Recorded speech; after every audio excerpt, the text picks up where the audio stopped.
Hello बच्चों, last class में last lecture में हमने कंप्लीट किया था अपना मोनोहाइब्रिड क्रॉस और उस क्रॉस पर डिपेंडेंट दोनों लॉज के बारे में हमने बात की, law of dominant and law of segregation. फटाफट से हम एक बार फिर से रिवाइज करते हैं। मोनोहाइब्रिड क्रॉस क्या था? मोनोहाइब्रिड क्रॉस को मोनोहाइब्रिड क्रॉस क्यों कहा गया? क्योंकि उसमें केवल और केवल मेंडल ने एक ही कैरेक्टर का इस्तेमाल किया था। तो मेंडल ने कैरेक्टर लिया था हाइट को, तो हमारा भाई कैरेक्टर क्या हो गया? हाइट हो गया। ठीक भाई, हाइट को कोई ना कोई एक जीन जो है वो क्या करेगा? डिसाइड करेगा। तो उस जीन के दो अल्टरनेटिव फॉर्म होंगे, तो वो दो अल्टरनेटिव फॉर्म हमारी कैपिटल टी और स्मॉल टी हमने लिए थे। फिर मेंडल ने क्रॉस करवाया था प्योर टॉल और प्योर डॉर्फ के बीच में, इसे हमने पैरेंटल जनरेशन कहा था।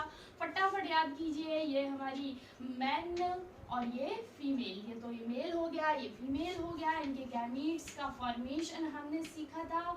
होमोजाइगस है, तो होमोजाइगस कंडीशन जब भी बनती है तब हम सीधे गैमीट्स को क्या करते हैं? आधा किया हमने। आधा करने के बाद इनका फ्यूजन करवाने के बाद हमें कैपिटल टी और स्मॉल टी मिला था। मतलब हमें जो F1 जनरेशन मिली, उस F1 जनरेशन में जो भी हमें नेक्स्ट जनरेशन जो मिली उसमें हमें हेट्रोजाइगस प्रोजेनी मिलती है। कैसी? हेट्रोजाइगस। और यहाँ सारे के सारे प्लांट हमें कैसे मिले थे? टॉल। सारे प्लांट कैसे मिले हमें? टॉल प्लांट्स मिले। ठीक है, सारे लंबे थे। तो यहाँ हमने अपनी फर्स्ट लॉ ऑफ मैंडलिज्म या मैंडल के पहले नियम को हमने एक्सप्लेन किया। क्या कहा कि भाई मैंडल जो है, क्या बताया मैंडल ने? लास्ट भी बताया था, तीन जो लॉज हैं वो मेंडल ने नहीं दिए हैं। मेंडल केवल मोनोहाइब्रिड डायहाइब्रिड क्रॉसेस को एक्सप्लेन किया था मेंडल ने, लेकिन उन्होंने लॉज नहीं बनाए थे। जब रीडिस्कवरी हुई थी तब कार्ल कॉलिंस नाम के साइंटिस्ट ने इन्हें लॉज में कन्वर्ट किया था। Clear? Law of dominance, law of segregation, independent assortment, तीनों ही नियम मेंडल ने नहीं दिए थे। मेंडल ने कभी जीन वर्ड का इस्तेमाल नहीं किया, उसने हमेशा उसे क्या कहा? फैक्टर कहा। क्लियर? तो मेंडल ने क्या कहा कि F1 जनरेशन में जो भी फैक्टर या जीन हमें जो भी मिलेगा, जो भी कैरेक्टर हमें मिलेगा, वो कैरेक्टर ऑलवेज डोमिनेंट कैरेक्टर कहलाएगा। और उसी जनरेशन में जो कैरेक्टर छुप जाता है, जो अपना एक्सप्रेशन नहीं दे पाता है, वो रिसेसिव कैरेक्टर कहलाएगा। क्लियर है? तो जो कैरेक्टर एक्सप्रेशन देगा दैट इज डोमिनेंट कैरेक्टर, जो अपना एक्सप्रेशन नहीं देगा वो रिसेसिव कैरेक्टर। फिर इसके बाद हमने F1 जनरेशन की सेल्फिंग कराई, कैपिटल टी का क्रॉस कैपिटल टी और स्मॉल टी के साथ करवाया। यहाँ हमें हेट्रोजाइगस कंडीशन मिली, तो जो हमारे गैमीट बनेंगे वो नंबर कितना हो जाएगा? 4 नंबर हो जाएगा। इसको हमने एक यूनिट स्क्वायर की हेल्प से एक्सप्लेन करने की कोशिश की थी। यहाँ हमने मेल और फीमेल गैमीट्स को यहाँ रखा था। याद कीजिए फटाफट से, ये मैं लास्ट क्लास में बहुत ज़्यादा डिटेल में आप लोगों को समझा चुकी हूँ। इस तरीके का हमने ये चेकर बोर्ड या फिर यूनिट स्क्वायर को बनाया था, जिसे हमने F2 जनरेशन कहा। F2 जनरेशन हमें मिली थ्रू F1 जनरेशन। फिर हमने यहाँ पर जीनोटाइपिक रेशियो और फिनोटाइपिक रेशियो की भी बात कीजिए। फटाफट से बताइए जीनोटाइपिक रेशियो हमारा क्या था? जीनोटाइपिक रेशियो हमारा क्या था? मैं इस मोनोहाइब्रिड क्रॉस का हमारा था 3 रेशियो, सॉरी जीनोटाइपिक रेशियो था हमारा 1:2:1। क्लियर? फिनोटाइपिक रेशियो हमें क्या मिला था? फिनोटाइपिक रेशियो हमें मिला था 3:1। ठीक, यहाँ तक हमने स्टडी कर ली थी लास्ट क्लास में। अभी भाई आगे इन चीज़ों की फिर से ज़रूरत हमें पढ़ने वाली है, इसीलिए मैंने तुम लोग को रिवाइज करवाया। तो इसमें क्या पढ़ा हमने कि F2 जनरेशन में हमें जो जीनोटाइपिक रेशियो मिला वो क्या मिला? 1:2:1, दैट इज मैंडलिज्म। फिर हमें मिला 3:1, वो हमें फिनोटाइपिक रेशियो मिला। क्लियर है? चलिए अब हम आगे बात करते हैं। यही हमने जब F2 जनरेशन को निकाला तो इस जगह हमने डिस्कस किया था, मेंडल का सेकंड लॉ, वो था law of segregation. Law of segregation क्या कहता है कि जब F1 जनरेशन के बाद जब हम सेल्फिंग कराते हैं तो उस समय पर जो गैमीट का फॉर्मेशन होता है, ये गैमीट एक दूसरे से क्या हो जाते हैं, सेग्रीगेट हो जाते हैं, अलग अलग हो जाते हैं, सेपरेट हो जाते हैं, मतलब एक प्योर फॉर्म में डिवाइड हो जाते हैं। और वो प्योर फॉर्म बिल्कुल फ्री होते हैं कि उन्हें किस गैमीट के साथ आगे चलकर जो है, क्योंकि पहले भी बताया था ऑलवेज पेयर में ट्रांसफर होंगे, तो उन्हें पेयर बनाने के लिए दूसरा जो अलील है वो जरूर रिक्वायर्ड होगा। तो ये कंप्लीटली फ्री है कि उन्हें किस दूसरे अलील के साथ जुड़ना है और नेक्स्ट जनरेशन में ट्रांसफर होना है। तो यहाँ पर हमारा प्रूफ हुआ था law of segregation. Law of segregation क्या कहता है कि भाई F1 जनरेशन में जो कैरेक्टर छुप गया था उस कैरेक्टर ने F2 जनरेशन में अपना एक्सप्रेशन होमोजाइगस फॉर्म में जरूर दिया। पर देखिए F1 जनरेशन में हमें डॉफ प्लांट नहीं मिला था, लेकिन जब हमने F2 जनरेशन को निकाला तो तब हमें डॉफ प्लांट का प्रेजेंस दिखाई दिया। मतलब जो कैरेक्टर F1 में छुप गया वो F2 में अपना एक्सप्रेशन लेकर सामने जरूर आता है। क्लियर है? तो फिर से याद करो फर्स्ट लेक्चर। सारे बच्चों एक भी लेक्चर में तुम लोग को भूलने नहीं दूंगी, क्योंकि सारे लेक्चर हमारे कनेक्टेड है, कहीं ना कहीं कोई ना कोई चीज जुड़ती जरूर है। फर्स्ट लेक्चर में बताया था कि भाई मदर और फादर दोनों के जीन ट्रांसफर होते हैं, कौन सा डोमिनेंट होगा कौन सा रिसेसिव होगा। शायद आई थिंक आप लोग को अब यहाँ क्लियर हुआ होगा कि एक जो जीन है वो या तो फादर का डोमिनेंट होगा या फिर मदर का डोमिनेंट होगा। क्लियर है? दोनों एक साथ डोमिनेंट नहीं हो सकते हैं अकॉर्डिंग टू मेंडल के अकॉर्डिंग दोनों जीन एक साथ डोमिनेंट नहीं हो सकते। मेंडल के अकॉर्डिंग, लाइन को याद रखिएगा, मेंडल के अकॉर्डिंग आगे हम बात करेंगे कि ऐसा भी होता है, लेकिन अभी हम प्योर मेंडलिज्म की बात कर रहे हैं तो उसी पर हमारा फोकस रहेगा। ठीक, क्लियर है?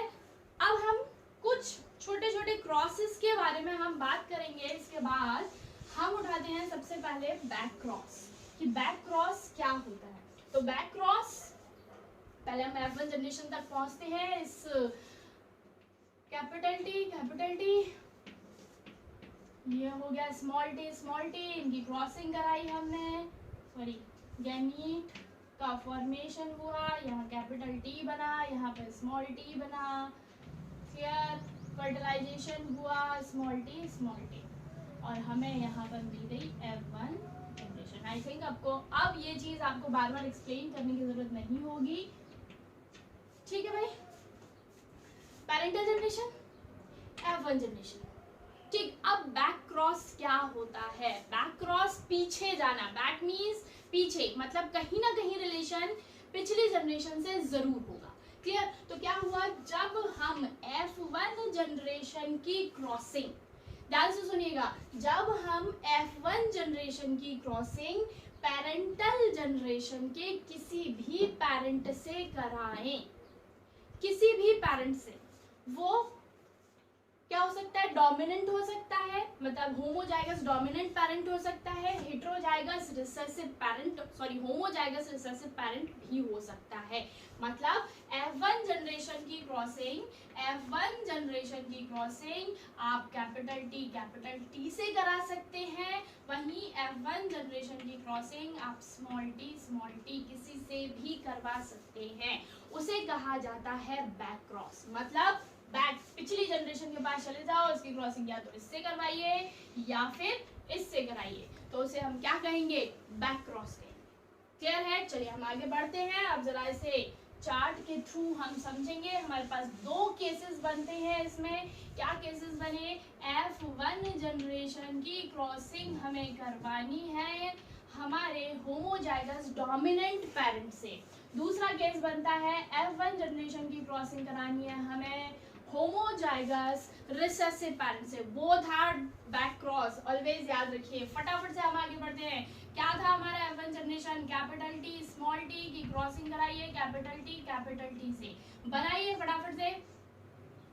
गैमीट्स का फॉर्मेशन कीजिए कैपिटल टी स्मॉल टी, यहाँ बनेगा हमारा केवल और केवल कैपिटल टी। बच्चों हम F2 जनरेशन ढूंढ रहे हैं, F1 तो हमें मिल गई यहीं पर। ठीक, चलिए बनाइए फटाफट से अपना यूनिट स्क्वायर, छोटा सा ही बनेगा, यहाँ हमने कैपिटल टी स्मॉल टी, यहाँ आ गया स्मॉल टी, ये मेल और फीमेल का साइन हमने बनाया। और आइए भाई capital T small T small T small T, और यहाँ हमें मिल जाती है हमारी F2 जनरेशन। हाँ भाई F2 जनरेशन हमारी निकली। एक सेकंड बच्चों, यहाँ हमारा आएगा कैपिटल टी, ये थोड़ी सी मिस्टेक हो गई है, आप इसे करेक्ट कीजिए। ठीक, यहाँ कैपिटल टी बनेगा हमारा। भाई देखिए यहाँ हमारा कैपिटल टी बना था, यहाँ मैंने स्मॉल टी लिख दिया था, लेकिन ये चीज हम इसमें करेंगे।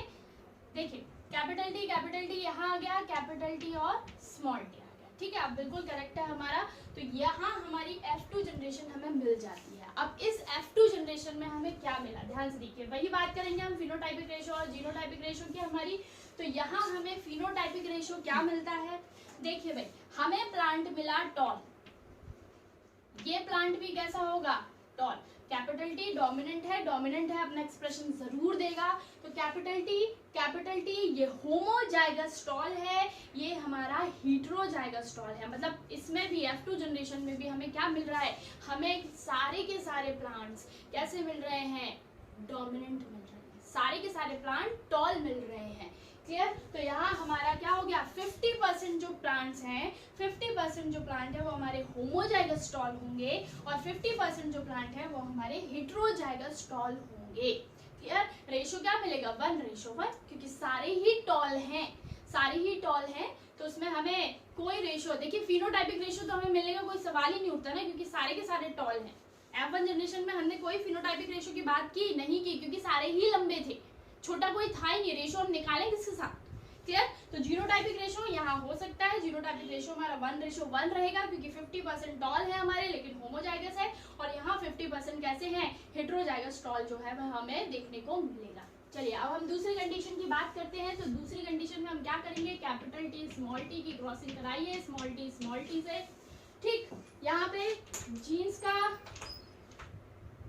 गैमीट का फॉर्मेशन कीजिए, कैपिटल टी स्मॉल टी, यहाँ हमारा बनेगा स्मॉल टी, और फिर क्या करना है भाई, कीजिए पीनट स्क्वायर बनाएगा,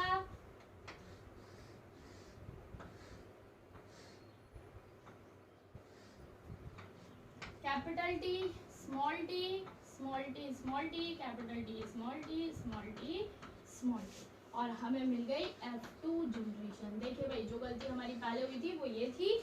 आ गया हमारा वही चीज सामने, यहाँ बनाइए मेल और फीमेल का साइन हमने बनाया। अब यहाँ डिस्कस करते हैं हम फिनोटाइपिक और जीनोटाइपिक रेशो की। क्या मिला, हेटेरोजाइगस टॉल, यहाँ हमें मिलता है होमोजाइगस डॉफ, मतलब आधे प्लांट हमें लंबे मिले, आधे प्लांट हमें बोने मिले। क्लियर। तो आधे प्लांट हमें कैसे मिलते हैं, टॉल, और 50% तो हमें टॉल मिले हैं, रेशो 50% हमें प्लांट मिलते हैं टॉल। ठीक है, 50% टॉल मिले, 50% डॉफ मिले, तो ये क्या हो गया हमारा, ये हमारा हो गया फिनोटाइपिक रेशो। जीनोटाइपिक रेशो भी देख लीजिए आप, कैपिटल टी, एक प्लांट हमें कैपिटल टी स्मॉल टी मिलता है और एक मिलता है स्मॉल टी, तो जीनोटाइपिक रेशो हमारा क्या हो जाएगा, ये भी हमारा 1:1 आएगा। क्लियर। तो ये हुआ हमारा बैक क्रॉस की दोनों पॉसिबिलिटीज को हमने कंप्लीट किया कि बैक क्रॉस क्या हुआ, F1 जनरेशन की क्रॉसिंग, दोनों में से पिछली जनरेशन, केवल पिछली से पिछली जनरेशन नहीं जाना है, ज्यादा बैक नहीं होना, एक ही बार बैक है तो जस्ट पिछली जनरेशन के पास जाएंगे। पेरेंटल जनरेशन के दोनों पेरेंट में से किसी भी पेरेंट के साथ, चाहे वो होमोजाइगस डोमिनेंट हो चाहे वो होमोजाइगस रिसेसिव हो, उस क्रॉस को हम कहेंगे बैक क्रॉस। क्लियर। अब हम बात करते हैं अगले क्रॉस की। वो हमारा अगला क्रॉस है टेस्ट क्रॉस।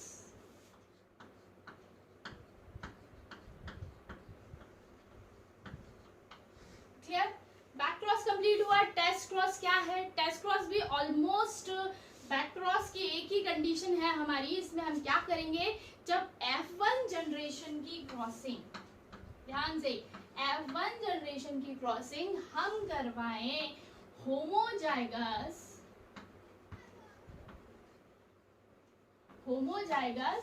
रिसेसिव पेरेंट के साथ। ठीक है, किससे करवाएं, होमोजाइगस रिसेसिव पेरेंट, यहाँ डोमिनेंट पेरेंट नहीं आएगा।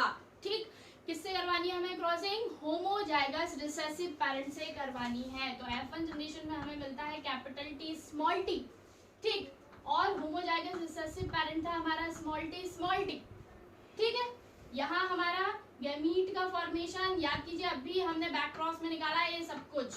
Capital T small t unit square हमारा, सेम रेशो सेम कंडीशन, कुछ नया नहीं है आप लोगों के लिए, अभी जस्ट हमने निकाला है।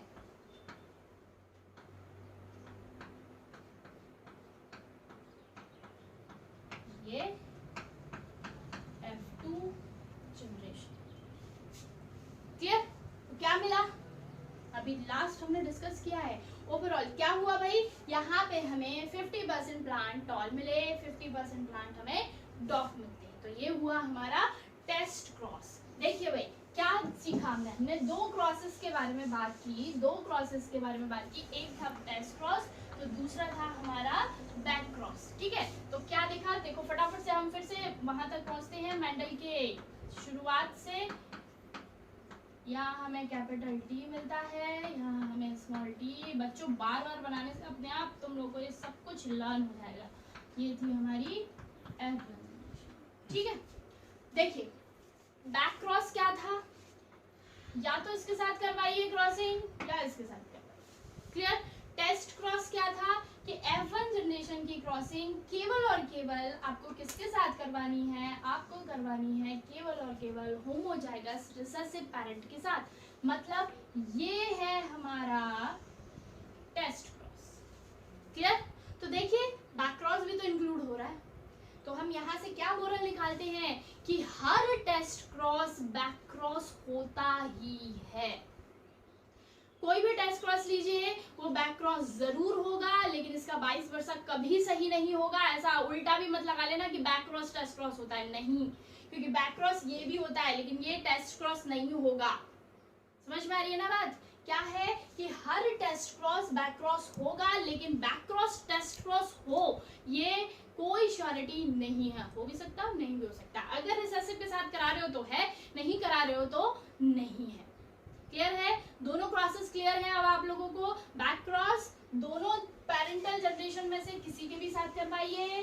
टेस्ट क्रॉस केवल होमोजाइगस रिसेसिव पेरेंट के साथ आपको जो है क्रॉसिंग करवानी है। अगले क्रॉस के पास चलते हैं, वो है हमारा रेसिप्रोकल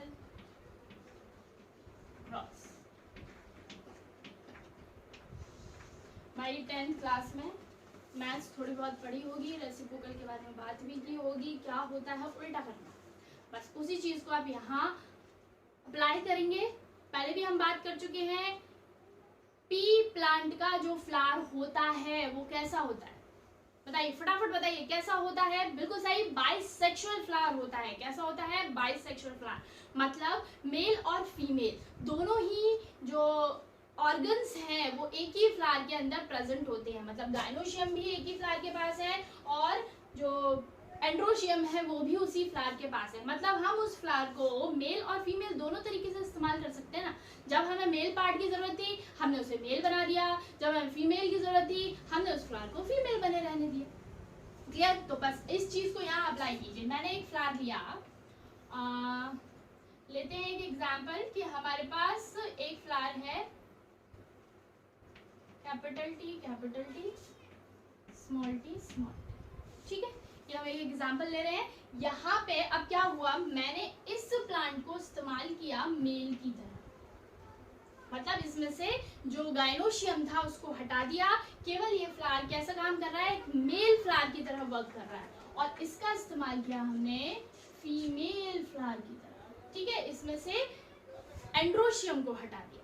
भाई कर सकते हैं मैस्कुलेशन प्रोसेस, याद कीजिए, समझा चुकी हूँ मैं सारी चीजें। तो हमने इस फ्लावर को मेल की तरह इस्तेमाल किया, इस फ्लावर को फीमेल की तरह इस्तेमाल किया। ठीक है, अब इनकी जो भी जनरेशन बनेगी वो नेक्स्ट जनरेशन हमें क्या मिलेगी? F1 जनरेशन इनकी मिलती है, और सपोज करते हैं कैपिटल T स्मॉल t। ठीक है, अब क्या किया, ये तो नॉर्मल था जो आप इतनी देर से पढ़ते हुए आ रहे हैं। अब हम इसका करेंगे रेसिप्रोकल क्रॉस। यहाँ से शुरू होगा हमारा रेसिप्रोकल क्रॉस। क्या कहता है रेसिप्रोकल क्रॉस? रेसिप्रोकल क्रॉस कहता है कि जिसको आपने मेल की तरह इस्तेमाल किया था उसे अब बना दीजिए फीमेल। ठीक है, जिसको आपने मेल की तरह इस्तेमाल किया था उसे बना दीजिए फीमेल, और जिसको फीमेल की तरह इस्तेमाल किया था, चलिए मेल बना दिया। जिस फ्लावर को हमने पहले जनरेशन में पहले मेल की तरह इस्तेमाल किया था उसे हमने फीमेल बना दिया, जिसे हमने फीमेल की तरह इस्तेमाल किया था उसे हमने मेल बना दिया। बस यही है हमारा रेसिप्रोकल क्रॉस। क्लियर? मतलब जेंडर को अदला बदली कर दो, कर सकते। अब आप लोगों के लिए क्वेश्चन है, तो क्या इनकी जो अगली जनरेशन आएगी उस पर कोई भी इफेक्ट पड़ेगा? सोचिए, पड़ेगा या नहीं पड़ेगा? क्या जेंडर चेंज करने से, फ्लावर के जेंडर बदलने से कोई असर पड़ेगा अगली जनरेशन पर? फटाफट से कमेंट बॉक्स में फटाफट आंसर लिखकर भेजो। क्या असर होगा या नहीं होगा? अगले लेक्चर में हम डिस्कस करेंगे। चलो अगला लेक्चर छोड़ो, अभी समझ लो फटाफट से। कोई भी इफेक्ट नहीं पड़ेगा, कुछ नहीं पड़ेगा। क्यों नहीं पड़ेगा? क्योंकि भाई 50% ये दे रहा है, 50% ये दे रहा है। अब तुम बदला बदली कर दो तब भी 50% इन्हीं दोनों से आने वाले। जो कैपिटल टी स्मॉल टी यहाँ बन रहा था वही यहाँ पर बनेगा, कोई चेंज नहीं आएगा, वही जीन्स मिलेंगे। क्योंकि भाई ट्रांसफर करने वाले तो दोनों फ्लावर है ना, किसी को भी मेल बना दो किसी को भी फीमेल बना दो, क्या फर्क पड़ रहा है? देने वाले तो यही दोनों है ना। हमने किसी नई जनरेशन को थोड़ी ना इन्वॉल्व किया है, किसी अदर प्लांट को या किसी अलग जीनोटाइप को इस्तेमाल कर लिया, कुछ नहीं किया हमने, केवल मेल और फीमेल को अदला बदली कर दिया। तो इसको फीमेल बना दोगे तब भी ये कुछ ना कुछ कंट्रीब्यूशन जरूर करेगा, इसको मेल बना दोगे तब भी वो उतना ही कंट्रीब्यूशन करेगा। क्या इफेक्ट पड़ने वाला है? कुछ भी नहीं। क्लियर है? तो रेसिप्रोकल क्रॉस करने के बाद हमें जो भी नया प्लांट मिलेगा, जो भी नई जनरेशन मिलेगी, उस पर कोई इफेक्ट नहीं पड़ने वाला है। ठीक, फटाफट से समझो। हमने एक प्लांट लिया कैपिटल टी जिसे मेल की तरह इस्तेमाल लिया, एक हमने प्लांट लिया स्मॉल टी जिसका इस्तेमाल हमने फीमेल की तरह किया। रेसिप्रोकल क्रॉस में क्या कर दिया? इनकी अदला बदली कर दी, इसे फीमेल बना दिया और इसे क्या बना दिया? मेल बना दिया। और उनकी जो हमें अगली जनरेशन मिली उस पर कोई भी इफेक्ट नहीं पड़ा। ये वाला और ये वाला दोनों बराबर थे, कोई इफेक्ट नहीं हुआ, क्योंकि कोई भी जीन का चेंज हमने नहीं किया है, अलीज को हमने अदला बदली नहीं की है। चलिए, तो ये खत्म होता है हमारा रेसिप्रोकल क्रॉस। क्लियर? तो ये सारे हमारे मोनोहाइब्रिड क्रॉस पर बेस्ड थे, इसलिए हमने इसको यहाँ कंप्लीट कर लिया। बैक क्रॉस कंप्लीट हुआ, टेस्ट क्रॉस कंप्लीट हुआ और रेसिप्रोकल क्रॉस कंप्लीट होता है। अब हम एक और स्टेप, ये हमारी एक स्टेप कंप्लीट हुई है, अब हम अगले स्टेप की तरफ आगे बढ़ेंगे। वो है हमारा डाई हाइब्रिड क्रॉस।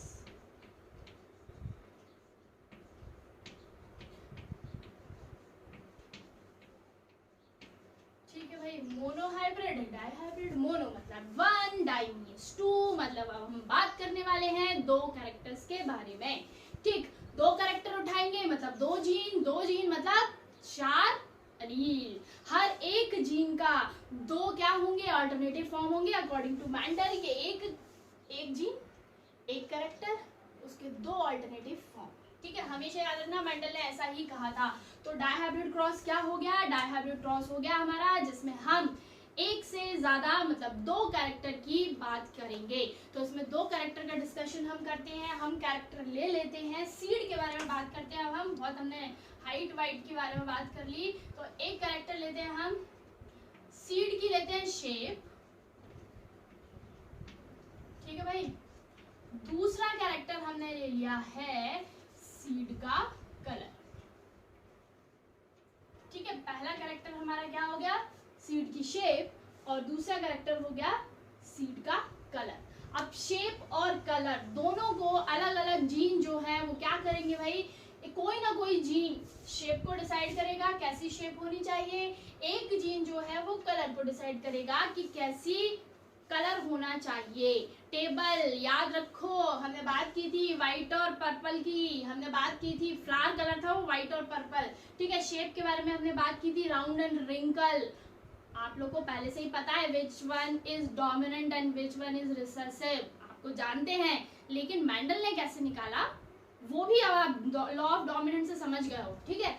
चलिए, तो शेप, दो अल्टरनेटिव फॉर्म, क्या होगा, एक अल्टरनेटिव फॉर्म हम बनाते हैं भाई राउंड, ठीक है। दूसरा है हमारा रिंकल, सीड की शेप या तो राउंड होगी या फिर रिंकल।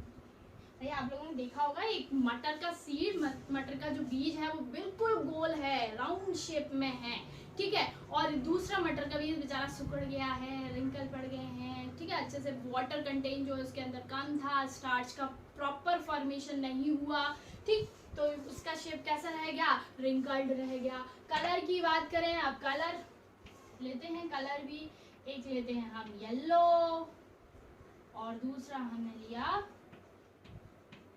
ग्रीन, ठीक है। तो ये हमने भाई 4 अलील बन रहे हैं, राउंड के लिए यूज किया कैपिटल आर, रिंकल के लिए यूज किया स्मॉल आर, येलो के लिए यूज करेंगे हम कैपिटल वाई और ग्रीन। हाँ चलिए, तो अब भाई थोड़ा सा नेचर जो है वो साथ नहीं दे रही है हमारा, बाकी डायहाब्रिड क्रॉस को यही हम थोड़ा सा छोड़ते हैं, हम फिर से मैं इन चीज़ों को कंटिन्यू करूंगी अगले लेक्चर में। Just due to some problem आप लोगों को भी थोड़ा विजिबिलिटी में प्रॉब्लम आ रही होगी, तो इस प्रॉब्लम को सॉल्व करके हम फिर अगले लेक्चर में मिलते हैं। तब तक के लिए ऑल द बेस्ट।